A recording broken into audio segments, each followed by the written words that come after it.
you like this episode, please subscribe, share with others, rate and review so we can continue to bring you great programming. This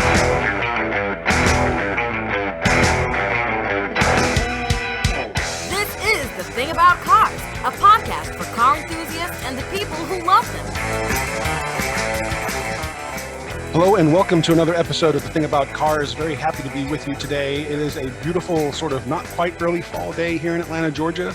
And we're going to check in on the Netherlands and I believe Italy in a minute. I'm not quite certain about that, but our normal crew is around. First of all, I'm one of your hosts, Mickey Desai, and our crew around the table includes Ben. How are you doing, Ben? Hey, all right. How about you? Good, thanks. Misty, how's things in the Netherlands?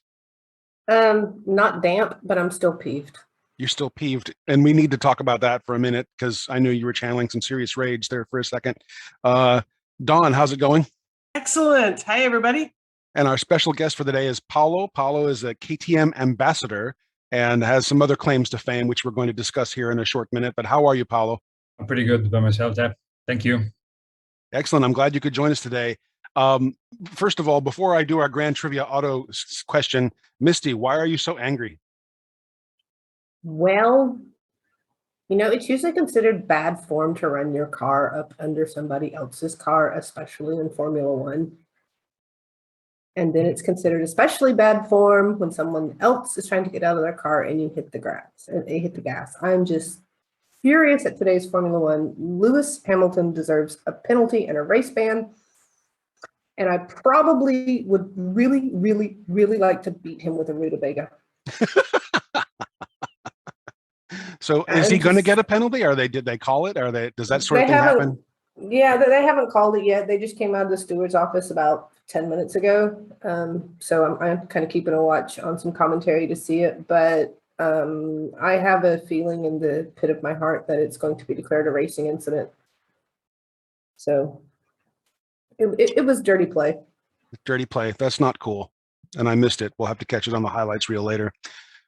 Well, I hope your rage subsides, Misty, and I've got a trivia question to distract everybody with. The grand trivia auto question for today. The question is, why do some off-roaders prefer to use a winch spooled with tow rope instead of steel cable, right? So off-roading vehicles like Jeeps, I guess, would be the most obvious one, but any off-roading vehicle, they often have a winch on the front end of the car so they can pull themselves out of sticky situations, pits or mud pits or whatever.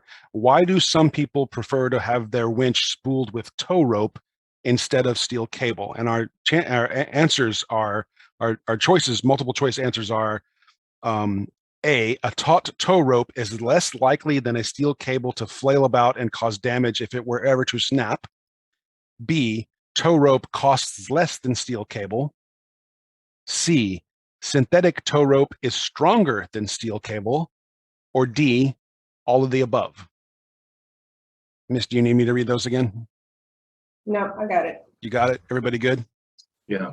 Okay, so we'll answer that question at the end of the show. And now let's speak with our special guest, Paolo. Paolo, you're in Italy, correct? Yes, I am in Milan.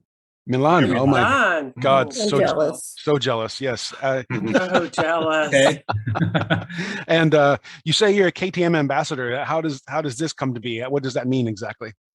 It means that you're pretty much representing a segment of the production line of the brand. So I'm representing the adventure models segment, which are kind of bikes that are usually taller for traveling.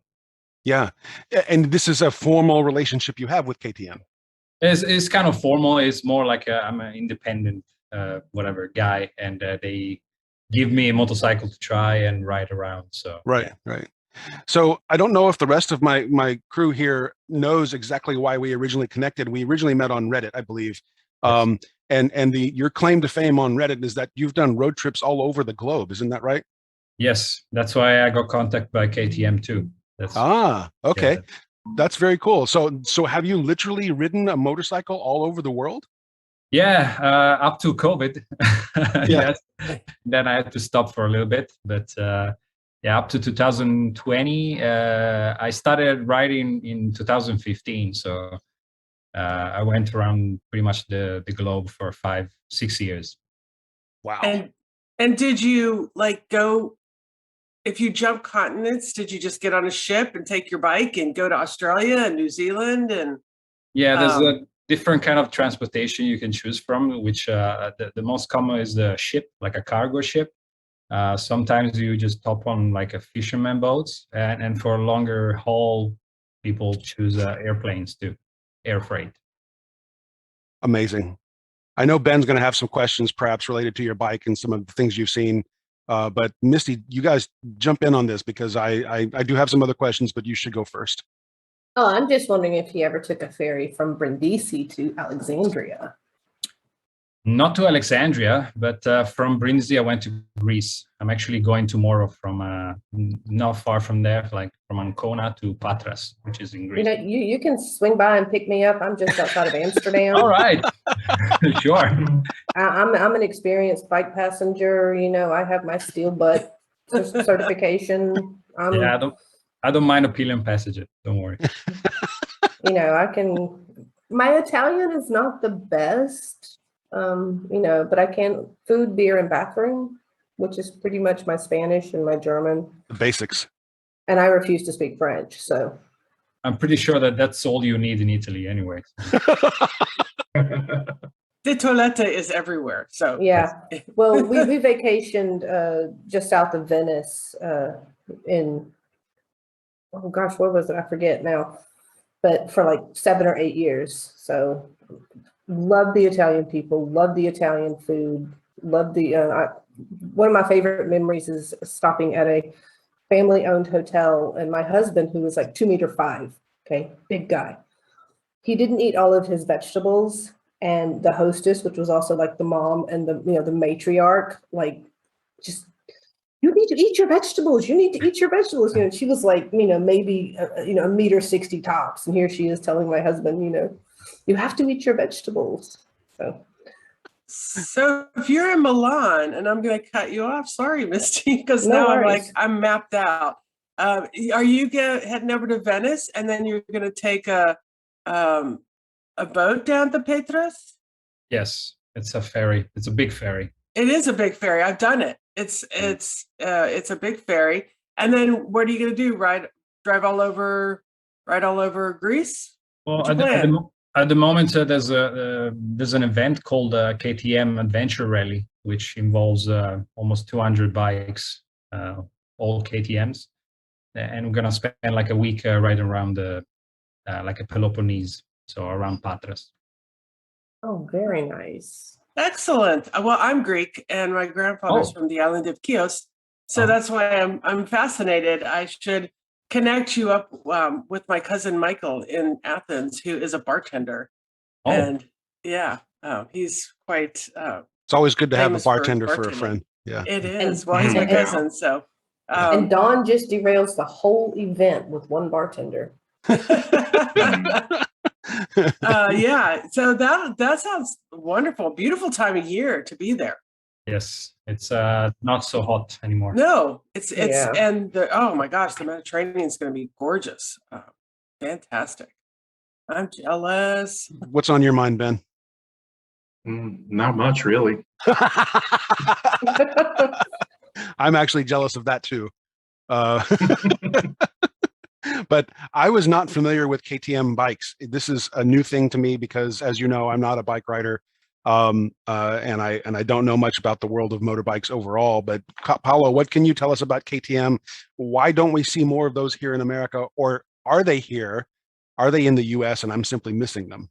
Yes, KTM is mostly known for their dirt bikes. So you guys have plenty of those, and they keep winning everything, like the AMA, Supercross, all you guys, all the competitions. You have amazing riders as well. Like some of the best riders are from the US. So yes, but they do also market to regular people. So they started to make these travel bikes. They're very popular at the moment. I see. Yeah, they are in the United States, and you can usually spot them by they're almost always black and orange. Yes. You know, that's their colors, and they have very, very angular styling that some people like and some people don't. And the current models that have a little bit of street orientation have kind of a weird looking headlight, very hard to describe.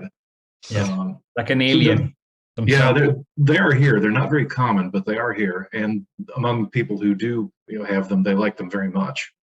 So KTM here is in the States, and I just don't know it because I don't frequent the extreme sports segment that much. That's what it sounds like. Yes, that's But more like a dirt bike riding, really. right. And now I'm looking at the website and I'm completely entranced. This is amazing. Look at these bikes. They're beautiful. They're very fancy. Yes. Yeah. They're not cheap. They're definitely not in the not cheap kind of realm. It's like Ducati, BMW, KTM are not the most affordable motorcycles. Sure. Why did you choose a KTM, and which model are you riding? I used to ride this big 1200cc bike, and that's the one that I rode around the world for almost 130,000 miles. So, and I didn't have a single mechanical problem, so that was like something really mind-blowing for everybody, especially for me. But people really got passionate about this thing that bike had no problem for 6 years. So then I got contacted by KTM and so on and so forth. But yeah, now I'm riding like a smaller one, like a 890cc, which is more maneuverable and easier for me to ride, less weight. Yeah, right. That makes sense. What have you seen on your road trips? Anything in particular stand out to you? Are you able to really soak up the culture of places where you go? What do you want to do again, and what would you choose to avoid? Well, I started from Australia because I live in Australia. So I'm Italian, but I moved to Australia in 2010. So I started from there, and I spent like a whole year going around the island, I would say. Yeah, I could take that long. Yeah, it's a massive one. It's a really, really big one. And then I shipped the bike to South America. So I took took me 2 years, a year and a half to go all around South America. Then I went to North America. Took me another year and a half, and then I shipped the bike to Europe, and another 6 months riding around Europe. So I take my time in exploring. I don't really do like a month expeditions. So I really get the time to enjoy a bit of the culture as well, other than the sceneries and the riding, obviously. Yep. So I do speak a bit of Spanish. So Latin America was a very nice place to explore, and my English is okay so far. I Very good. Can get by, and yeah, I haven't really explored much of the Asian and the African continent so far. I've been in Asia before and traveling without a motorcycle, but I definitely miss like Russia and those countries, like the stands, Kazakhstan, all the Iran. There's so many beautiful countries to explore, and Africa, I have no clue. There's nothing I've seen in Africa, so that's a big chunk of my exploration that is still missing. Well, if you ever get to India, I've got a couple of old colleagues that are also motorcycle guys, and they've shown some pictures, and I was like, that's not a road. No. I mean, it was like this big, and it was just like a sheer drop off. And one of the guys, he said, when I got back home, he was like, oh my God, I'm alive. Yes, I'm alive. India, I would never choose to ride in India if I knew how to. I don't even want to drive in India on something that has 4 wheels. It is just an exercise in madness. And yeah, I mean, I've driven over a lot of Europe. Germany's like 2 hours from my house. Belgium, Luxembourg, France, Spain. Right. I just got back from Spain last weekend. There are 2 places in this world I will never drive a car. That is Paris and India. And they both have the same philosophy about, street markings. They're just really there for decoration. I would never drive in Paris either. Jesus Christ, no. Oh, no. God, no. Matter of fact, I've driven in Rome, and I don't know that I would ever drive in Rome again unless I had a bike. That's crazy. Oh my goodness. Oh, it is. Yeah. I mean, I've been to Rome as well, and I was just using public transportation, but I was like, okay, I'm on public transportation. Excuse me while I pull my kidneys from around my ears. Mm. Because the roads were less than optimal. Absolutely lovely city though. You guys have heard me talk about India, and there's only 2 rules to traffic in India, and they are stay as far to the left as possible and don't have any accidents. And yeah, every accident I ever saw, they said that traffic court was swift and merciless, and the person who won the fist fight after your accident is the person who was correct. yeah. No, Right. I was in India a few years ago. I had a team, a first line customer service team there. I was traveling back from Cyber City, which is a huge office park there, to my hotel, and the hotel had this small road, and I was in my taxi, and it's like 10 o'clock at night, and all of a sudden traffic just stops. Yeah. And I'm like, what? I said, it's 10 o'clock at night.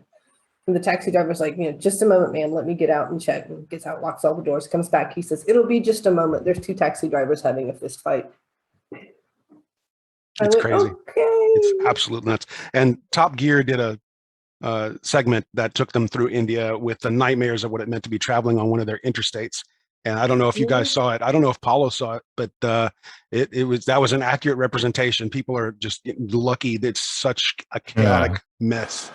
Completely terrible. But although I have to say, I have deep respect for Italian people on the little scooters. They have zero fear. They're just like, oh, it's a freight truck. I'll play chicken with that, no problem. I've seen that many times. We've driven through.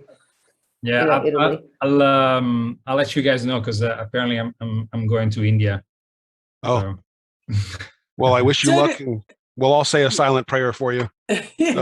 Right. Yeah. So, Paolo, who sets up your itinerary? Is that something that you work with KTM on? I set up my own itineraries, but I discuss with them in case there's one of my itineraries that interests them. So in this case, there's a match in our interest, because I want to see India, and they build part of their manufacturer is in India. So it's, yes, there's a mutual interest to go there at the moment. So. Go, yeah, check out the plant. Yeah, it's a lovely country.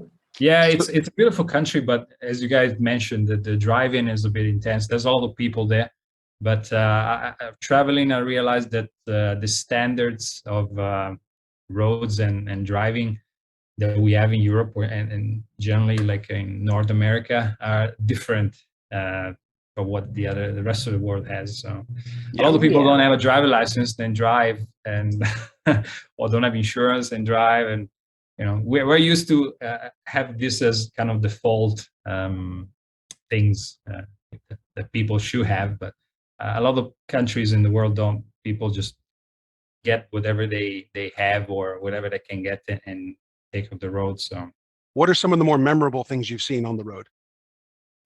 I always wanted to see South America, because I've seen it's one of the highlights for motor traveling, I will say.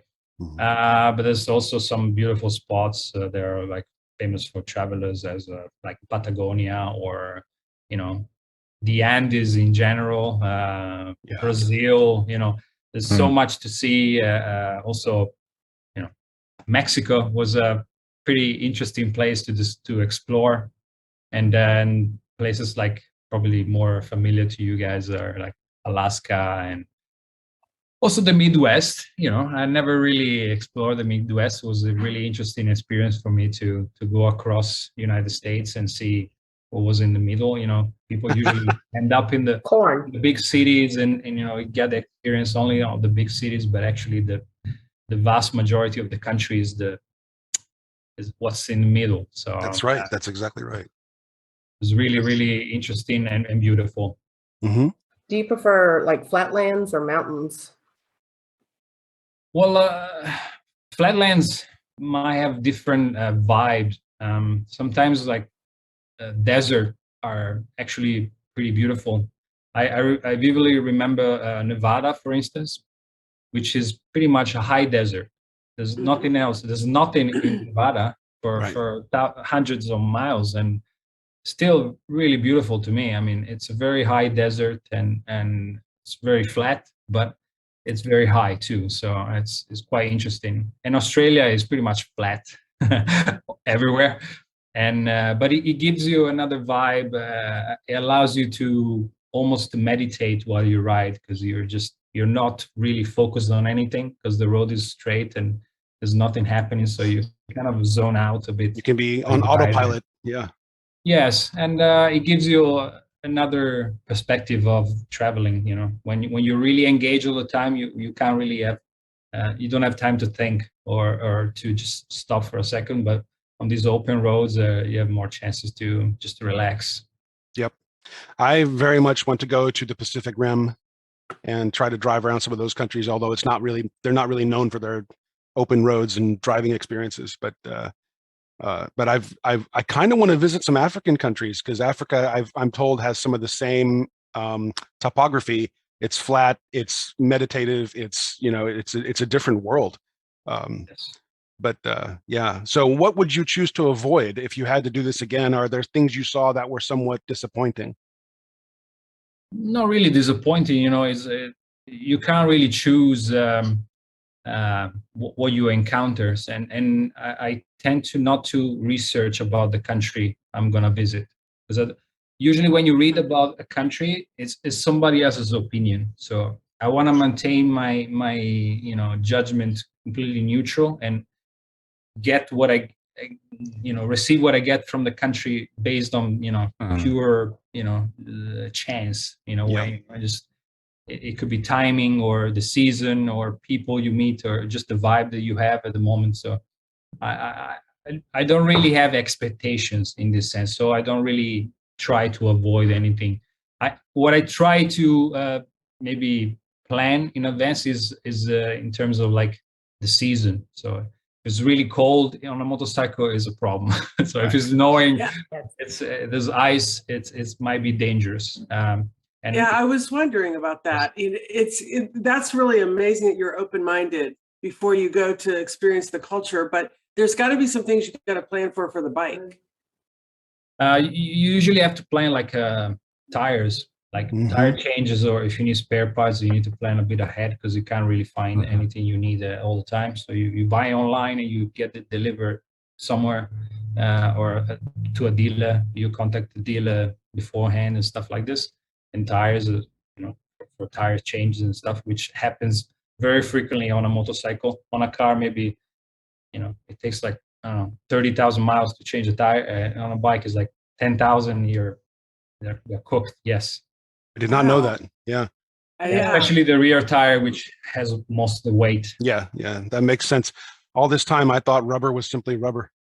Yeah, that's really interesting. And then what about petrol? Do you have any difficulty when you're in some cultures or some countries that the gas is not going to really work for that particular performance bike? Yes, exactly. Like, this is a kind of a KTM makes really performance oriented bikes, so they technically they require a very high octane gasoline, and a lot of countries don't have that.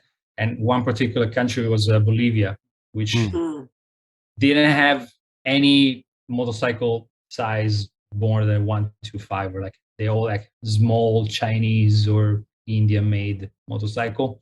And the gasoline and people, a gas station weren't allowed to sell you fuel if you had a foreign plate.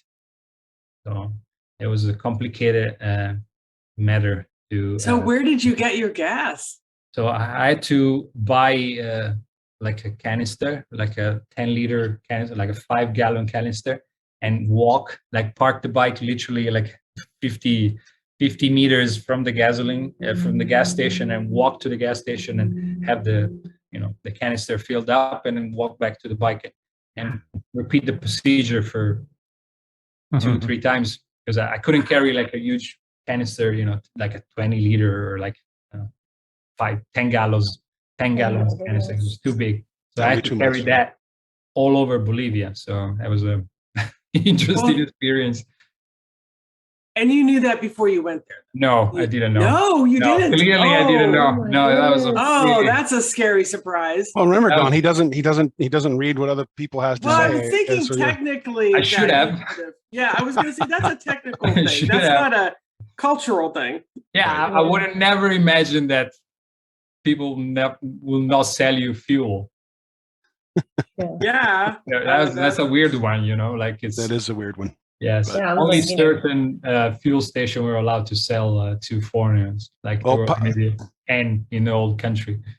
We're running out of time, Paolo, so I'm going to go ahead and ask you the questions we ask for all of our guests, and please stick around for the rest of the show. We're going to talk about gasoline, and maybe, if God only knows where Misty will take us with her ramblings. So, you ready for these questions? Yes.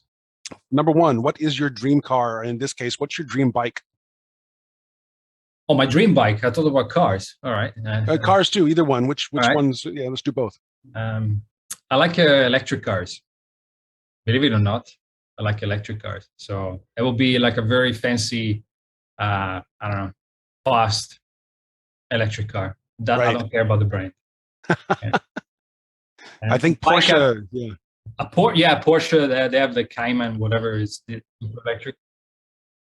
Have you seen the Lotus Evija? Oh no, but I've seen like a BMW, which is really aggressive and electric, I believe. Anyway. The Evija is completely electric, and it is extremely high performance.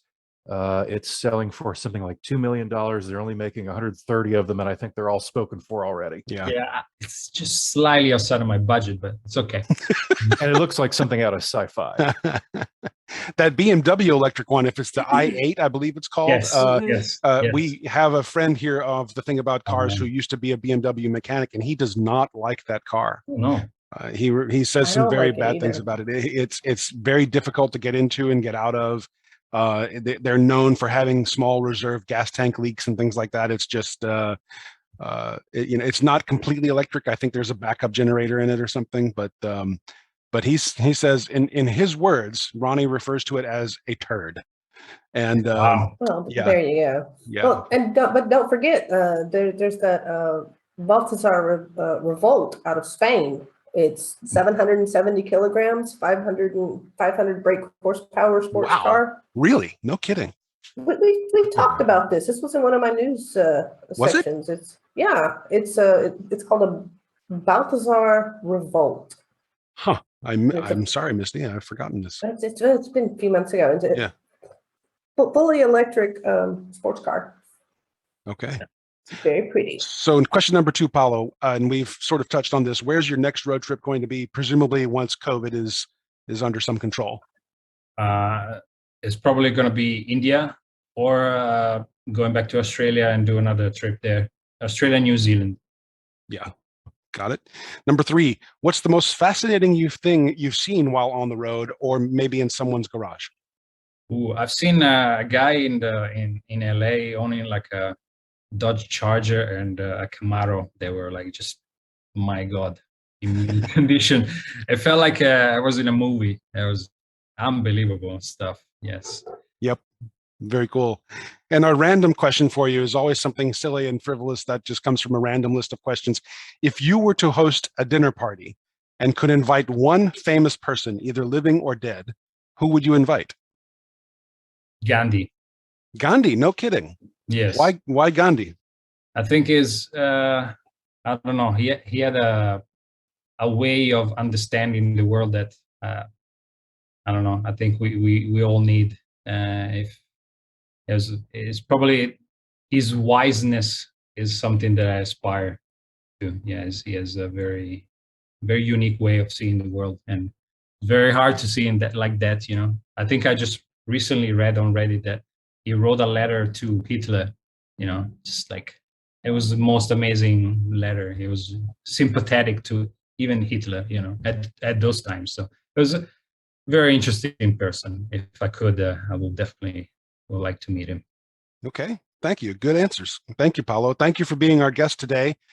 Please do stick around for the rest of the show. We're going to transition into a segment that a friend wrote a note to us. He says, can you spend some time talking about gasoline? So he has a bunch of questions here that we should not dwell on too much. We're going to give ourselves 10 segments for this one. 10 minutes for this one. And so I'm just going to rifle through these. How is gas made? Does anyone want to take that? Well, it's a refining process. Right. Essentially, crude oil gets put into a refinery tower, which I'm going to really oversimplify here, especially since I didn't research this ahead of time. But basically, the way a refining tower works is you apply heat to it, and then all the different densities of stuff get trapped at different layers in the tower. That's right. It's basically a gigantic distilling operation. Yeah. Basically, you're taking stuff off at certain temperatures and at certain layers, and one of those layers is gasoline. Yep. So the next question is, what's the difference between standard gas and diesel? Paolo, do you know this one? Just the way they burn, I think, is difference in the way they burn. Yeah, I think that's right, but I don't know if there's a more technical definition. Ben? Well, they are different substances. Diesel comes from lower down on the refining tower. Yeah. It's a heavier, denser, item. For example, you could walk up to a big trailer, tank trailer full of diesel. You could throw a lit match in there, and you wouldn't be in any danger. It's got much higher thermal density, so it doesn't ignite as easily. Right. It's really more of an oil. In fact, it's basically the same thing as kerosene. Right. What are octane ratings for, and when should we pay attention to octane ratings? Octane ratings, there's a huge answer that we could give that's related to organic chemistry and the number of hydrogen bonds that are in the substance, but I don't think we should do that. Well, to make it very, very simple, that OCT prefix means there's 8 of something. You're right. It's basically 8 segments in a polymer, and the 8-segment gasoline molecule is the ideal density for burning in our engines. So the higher the octane rating, the higher percentage of those perfect, 8 length chains. If and the remainder is going to be 7s or 9s or 6s or whatever. Right. But the 8 is the ideal, and why that's important has to do usually with the compression of the engine. Yeah. The higher the compression, the more resistance to pre-ignition you need. So the higher octane is required for good ignition. Yeah, and one of in the old days, before engines were terribly complicated, if you didn't know what the manufacturer recommended, what you would do is start with the lowest grade and work your way up, and the point where you had the least amount of knocking without spending an unnecessarily, or without spending your money on an unnecessarily high grade was your ideal. Right. Because once you're past the knocking, using an even higher grade is just a waste of money. Right. Now, with today's engines, it's a little more complicated because you have a lot of injection systems, and especially now with the gas direct injection, a lot of those are very finicky about what goes through them. You don't want to use too low a grade of fuel, because a lot of times the lower grade ones don't have as good detergent packages and things like that. There are a lot of additives that and cleanliness standards and things like that. Yeah. So as long as you use, in the United States at least, if you use something that's top tier rated, you're not going to foul up anything. Which leads right into the next question, which is, are there certain brands of gasoline that are better than others? If so, why? And I think the answer is yes, certain brands are better than others, but it's all related to the detergent packages. And from a legal perspective, will the company stand behind any damage done to your engine if they should happen to push a bad load of petrol, bad load of gasoline? I would think they would if you could legally prove it. Yeah. Well, I know people like the QT company here, they stand behind their gas, and my mechanic has said he has seen QT pay for the work to some of his clients' cars. Yeah, though the top tier thing is a voluntary standard that companies aspire to, or apply to, or whatever. It has to do with the quality of the additives and the cleanliness. How many micrograms of deposits their fuels will leave on injectors and valves and things. Right. That said, the dirty little secret that the industry doesn't want most of us to know is that gasoline is a fungible commodity. The way it works is all the different companies in the business are putting their product into the same pipelines. The big regional distribution pipelines, and where they become differentiated as their different brands is toward the other end of the process. You see those big places where all the trucks fill up to take it to the stations. It's when it goes into the trucks that the additive packages are added. Right. That it's at the point where you're filling the trucks that it becomes QT or Exxon or BP or Right. whatever. Right. Yeah, I was wondering about that. That's the interesting part. So that they can track it better and they can control the end product better. Yeah, not only that, but every company can't have its own big giant pipeline distribution network. Mm. That's just not practical.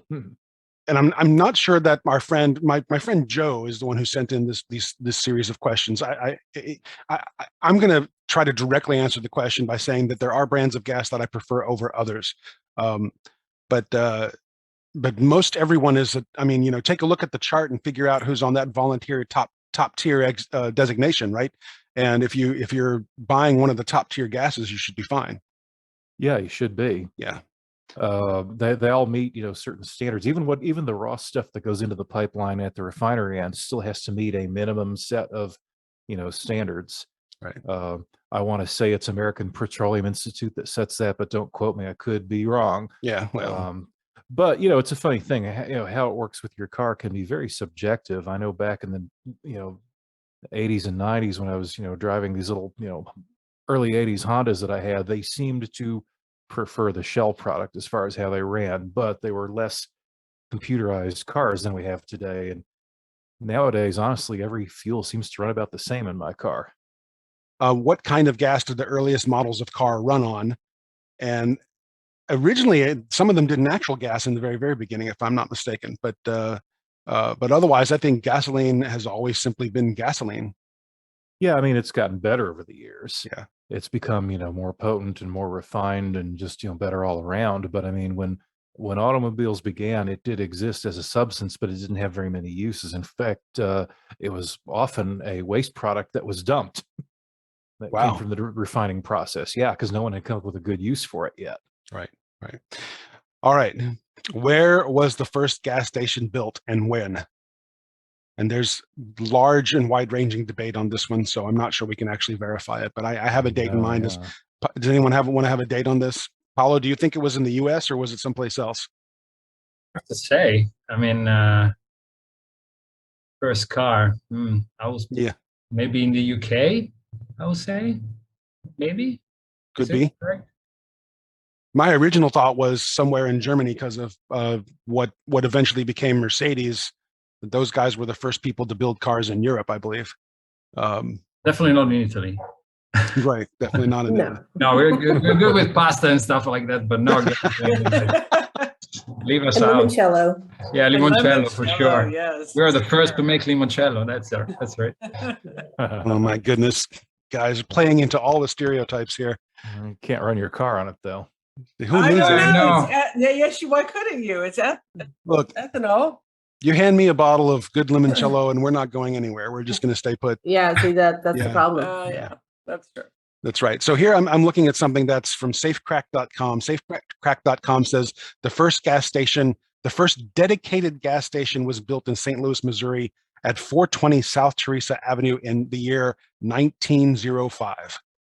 And but it wasn't apparently a branded gas station. It didn't belong to an actual company. And this is, way before the evolution of anything related to being a gas pump. It says here that the first service station was installed by the Standard Oil Company of California, otherwise now known as Chevron. And that was put in Seattle, Washington at what is now Pier 32. Yeah. Yeah. I was thinking Standard Oil would have been the first branded gas. There's no doubt it would have been. And that was the year 1907. Mm-hmm. Well, I actually have a question because you mentioned ethanol. There's the big push now in Europe where we have E5 and E10, which is 5% or 10% ethanol. And, basically they're saying, if your car was built, 2000 forward, there's not a problem. Is that movement starting in the US? Is it catching on? Because, they're saying it's, reducing. Europe is catching up to the United States in this Yeah. regard. We've had it here for years and years and years and years. And all that. It's funny you mentioned that because in my Lotus forums, all the guys in England are having big discussions and debates about it. And then us Americans, after it cools down, say, don't worry about it. We've had it for ages. You'll be fine. Yeah, we've Yeah. had at least 5%. I don't know that it's gone more higher than 5. Oh yeah. Yeah. Every pump almost everywhere in the United States, as far back as I can recall. Mm-hmm. Well, not as far back as I can recall. I'm not that young, but I mean, they all say, contains up to 10%, which means you could be getting any degree between 0 and 10. Well, in Denver, when I was in Denver doing my grad work, every winter they would pump up the ethanol content of the gas, and it would make everybody angry because they were trying to do something like with it related to emissions, apparently. Well, there is summer grade and winter grade. We change over it's changing over now. I mean, by the end of September, beginning of October, the grade of gas should change here. And that was true even before ethanol came on the scene. Yeah. The whole thing with ethanol is the theory is that it oxygenates the fuel more, and so it's supposed to be cleaner burning or something. But I probably don't have to get too far into this. Most of us have probably heard this. The actual value of this is very debatable. Given the carbon footprint of producing it. That and and I don't know about the rest of the world, but here in the United States, the ethanol supply for automotive fuels has been essentially a huge boondoggle. The corn lobby is laughing all the way to the bank. Do they make it out of sorghum as well? Not much here, no. In the U.S., it's all from corn. Well, in the EU, they're doing it from wheat, corn, barley, rye, sugar beets. Yeah. So we're doing it, but I've been out of the US for 17 years now. So, and I don't remember there being ethanol. Oh, yes. It's been around that long. 17 But years ago. as Ben said, as long as I've been driving, we've had it. Yep. Yeah. And Okay. I've got an environmental science degree. I think of myself as a tree hugger. And even from that standpoint, I don't like ethanol. Right. All right. In terms of like your vehicle will run with whatever things you put in. I put any kind of fuel in my motorcycle, and sometimes we have problems, but the engine wasn't substantially damaged by the quality of fuel that I put in. So Right. I'm not sure if it matters or not, or was it just a case, but I filled up from Coca-Cola bottles for 4 or 5 months straight. So you're probably good all the way up to E15.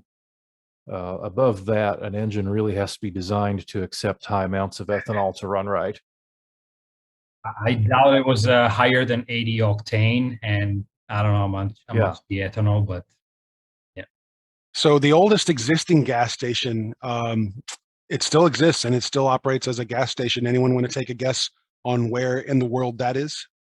It was built in the year 1909. Oh goodness! I stick with Britain.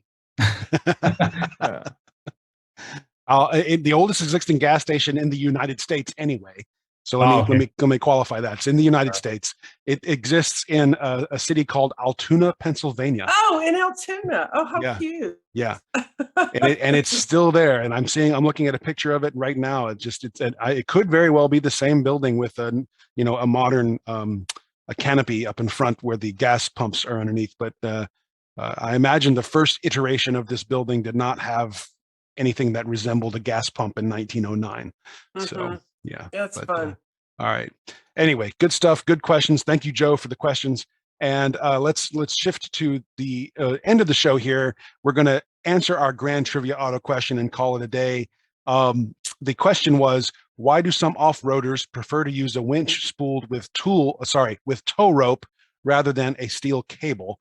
And our choices are from before: D, all of the above; C, synthetic tow rope is stronger than a steel cable; B, tow rope costs less than steel cable; or is a taut tow rope less likely than a steel cable to flail around and cause damage if it were to snap? Paolo, you want to take our first guess? Because the first you say before, or the last one you just say. So in case it snaps, is also more flexible. I think it stretches more. So I stay with the less damages. Less damage. Got it. Dawn, what's your guess? I'm saying all the above. Because it makes sense that, I do think the synthetic, when you think about steel, it's going to be subjective to also to the weather conditions. So if it's super cold, the steel is going to be more difficult than a synthetic rope, and it's cheaper. So yeah, I think that's why it's going to be more popular. So I'm going to say all of the above. What do you think, Ben? Probably all the above, even though one or two of the reasons don't really seem to make that much sense to me. Okay. And Misty? I'm in the all of the above category. Wow. So 3 of you guys are saying all of the above. And you know what? The answer is A taut tow rope is less likely to snap than a steel cable and flail about to cause damage. So Paolo got it correct. Good for you, Paolo. And that's the one that I liked the most. Yeah. Yeah, that if there hadn't been an all of the above, that would Right. have been my answer. Right. So thank you as always to our trivia guru, our trivia czar, Tim Rogers. Tim is really good at coming up with excellent questions for us, and we appreciate his help. Paolo, once again, thank you for being our guest today. Thank you for taking the time to join us for this episode. Yeah, and if you're ever around or ever want to do an episode, please just let us know where we'd love to have you back. After India, for sure.